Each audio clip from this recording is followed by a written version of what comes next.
Anda pelanggan beras merek Capayam Jago atau mungkin merek Magnus, ada berita mengecewakan. Beras yang biasa Anda konsumsi ternyata adalah beras tipuan. Bagaimana tipuannya? Begini, bahwa beras itu ternyata bukan kelas premium, melainkan beras kelas subsidi yang dibalut dengan kemasan bermerek Ayam Jago, kemudian Magnus. Kapolri Tito Karnavian menyegel PT Indo Beras Unggul anak usaha PT Tiga Pilar Sejahtera, salah satu emiten di Bursa Efek Indonesia. Benarkah negara dan masyarakat rugi hingga ratusan triliun rupiah akibat praktik penipuan beras skala besar ini? Seperti apa masifnya bisnis Tiga Pilar Sejahtera menjajal untung di pasar tanah air? Mafia beras abal-abal, saya ulas sebelengkap untuk Anda pada sore hari ini. Kita tahu beras adalah kebutuhan paling pokok masyarakat, apalagi masyarakat Indonesia ya. Setiap hari kalau nggak makan beras, kayak nggak hidup rasanya gitu. Karena itu urusan dengan perut yang paling utama. Dan ada nuansa politis di sana. Karena ketika kita menguasai pangan, biasanya rakyat juga akan bisa kita kuasai. Jangan main-main dengan beras, apalagi dengan mafia beras. Seperti apa yang terjadi? Begini, bahwa pada hari kemarin Tito Karnavian melalui Satgas Ketahanan Pangan beserta dengan kementerian terkait seperti Kementerian Pertanian membongkar sebuah gudang PT Indo Beras Unggul. Ya, Indo Beras Unggul ini merupakan anak usaha dari PT Tiga Pilar Sejahtera. Apa yang ditemukan? Ada 1.161 ton. 1.161 ton. Jadi bukan 1 ton, bukan 2 ton, bukan 1.000 kilogram, tapi jutaan kilogram. Karena kalau dikonversikan ini jadi sekitar jutaan, 1 juta lebih kilogram. Apa yang ingin saya sampaikan? Tidak main-main ini. Karena pasti tidak skala kecil yang dimainkan, karena ribuan ton. Dan kita belum juga mendapatkan konfirmasi sudah berapa lama ini berlangsung, sudah berapa tahun, kemana ini disalurkan, terdistribusi kemana, ke bagian wilayah Indonesia mana saja. Karena kita tahu bahwa merek-merek yang ada di plasma saat ini, Magnus, kemudian Cap Ayam Jago, ada 2 lagi ya. Kalau kita ke supermarket, hypermart, atau di minimarket terdekat, biasanya kalau lagi butuh banget kita akan beli ya. Merek-merek ini kan belakangan jadi idola ya nggak? Jadi idola. Kenapa? Karena kualitasnya oke. Kalau kita bongkar ini nih, tanpa pemutih, tanpa pengawet, tanpa pewangi ya. Ya jujur ya, siapa yang beli beras Magnus atau Cap Ayam Jago pasti merhatikan itu. Dan harganya terjangkau kan untuk segmen menengah. Kita tahu bahwa demografi kita mayoritas adalah segmen menengah gitu. Ketika ini juga rasanya juga enak, harganya terjangkau, maka kita beli. Ternyata Anda tahu bahwa Magnus dan Ayam Jago itu harusnya adalah beras subsidi. Kita lihat, beras subsidi itu apa sih yang membedakan? Kenapa jadi masalah? Ya iya, jadi masalah. Kenapa? Beras subsidi itu harganya harusnya Rp9.000. Rp9.000 per kilogram. Ya, harusnya 9.000. Tapi dijual ke kita, kalau kita kalikan, kalau Anda salah satu pelanggan Ayam Jago atau Magnus, itu rata-rata sekitar 20.400 per kilogram. Ini marginnya ada sekitar 10 hingga 11.000.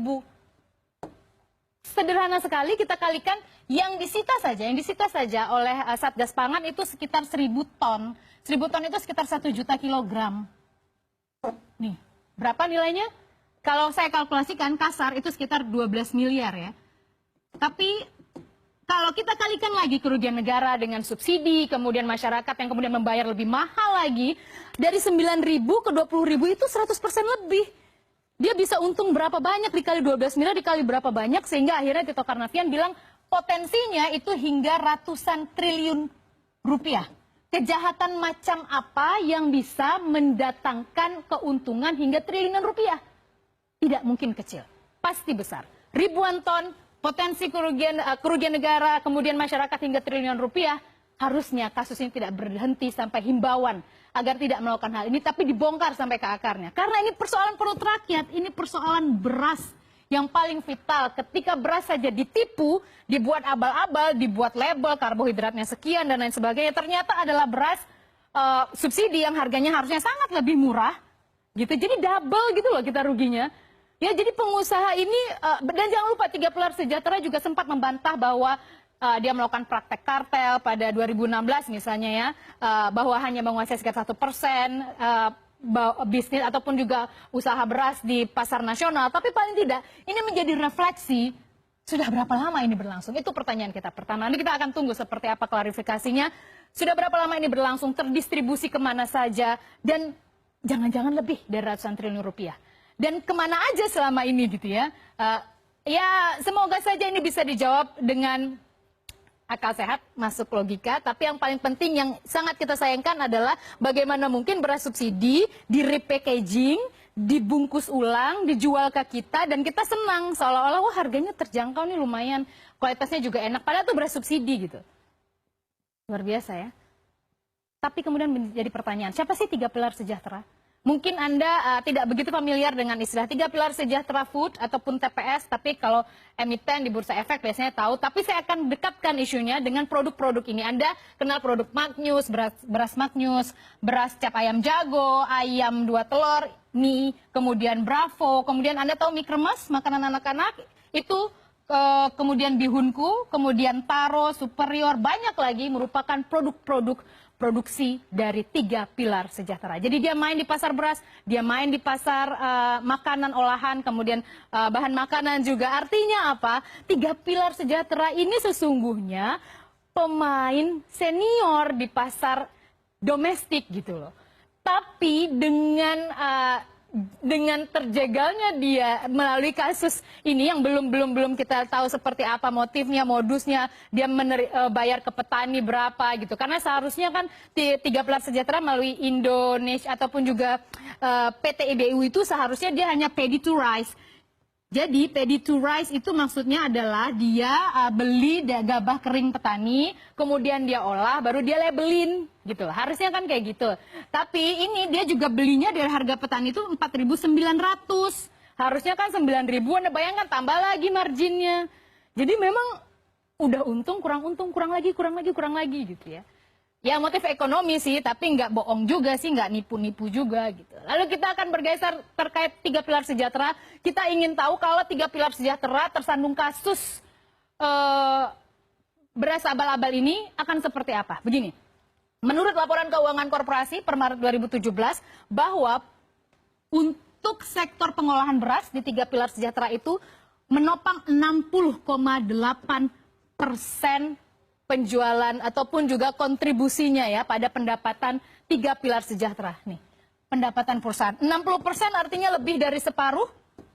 Kalau ini sangat mengguncang kinerja perusahaan dan mengganggu juga pendapatan, artinya ini pasti akan menggoyang revenue hingga akhir tahun 2017. Karena 60,8%. Sementara produksi makanan seperti Taro, mie kremes, kemudian apa mie ayam 3 cap 3 telur tadi itu produksi makanan sektornya 36,8%, selebihnya 2,4% adalah produk-produk lain. Ini yang perlu kita fokus. Aisyah pasti saat ini tengah merapatkan barisan dan akan sangat berhati-hati dengan pie chart ini. 60,8% pasti akan memukul pendapatan 3 pilar sejahtera food kalau isu ini terus dan kemudian akan berdampak panjang bagi bisnis Aisyah. Jangka pendeknya apa? Sudah terlihat hari ini, bos. Kita lihat pergerakan saham Aisyah hari ini, auto reject. Apa auto reject? Auto reject adalah sebuah proses ketika sebuah saham sudah melampaui batas maksimum. Berapa batas maksimum di Bursa Efek Indonesia? 12,5 miliar per hari. Dan hari ini sampai perdagangan siang tadi sudah auto reject karena sudah dilego oleh investor senilai 12,5 miliar. Beberapa kita tahu memang melakukan lego karena isu ini sangat dekat. Ini mengenai trust ya. Jadi jangan main-main. Emiten di pasar itu setiap kejadian, setiap peristiwa itu langsung dimakan oleh bursa, dimakan oleh pelaku pasar. Berapa penurunan sahamnya dari 1.605 dibuka pagi hari ini setelah diumumkan kemarin sudah ada penyegelan 1.000 ton lebih beras Magnus dan cap ayam jago langsung drop jadi 1.245. Jadi sekitar Rp400 penurunannya per unit saham. Bayangkan kalau misalnya ini yang pegang berapa lot ya, yang banyak gitu. Wush, langsung amblas. Kita nggak tahu Senin akan seperti apa. Jadi intinya adalah bahwa untuk 3 pilar sejahtera, food ataupun TPS, pemain lama sesungguhnya di industri baik bahan makanan, beras gitu ya. Kok ya masih melakukan praktek-praktek yang seperti ini. Dan jangan lupa ini beras gitu ya. dengan nilai yang sangat besar, dengan nilai 1.000 yang kali ini aja 1.161 ton. Kerugiannya sekitar ratusan triliun rupiah. Saya yakin ini tidak main-main. Bukan satu dua pihak, pasti ada sebuah kong kali kong, sebuah kelompok yang harusnya dibongkar oleh pihak kepolisian. Karena begitu ini dibongkar, harusnya bongkar sampai akarnya gitu. Karena ini persoalan perut rakyat, ini persoalan fair doing business di dalam negeri, ya kejujuran dalam berbisnis. Dan saya selalu ingat ya bagaimana dan saya semoga saja bisa dibongkar siapa orang-orang pemain elit di balik praktik culas bisnis beras abal-abal ini. Karena siapapun tokohnya, saya selalu ingat sebuah quote ya, bahwa kuasailah minyak, maka engkau akan menguasai bangsa-bangsa. Dan ketika kau menguasai pangan, maka engkau akan menguasai rakyat. Ini dia. Sangat menggoda. Itu adalah quote dari Henry Kissinger, penasehat keamanan nasional di era Presiden Amerika Serikat Richard Nixon. Dan saya rasa implementasinya masih sampai saat ini. Bisnis beras ini bisnis yang sangat menggoda. Bisnis yang sangat dekat dengan perut rakyat. Tapi hati-hati. Ketika berkhianat, fatal akibatnya.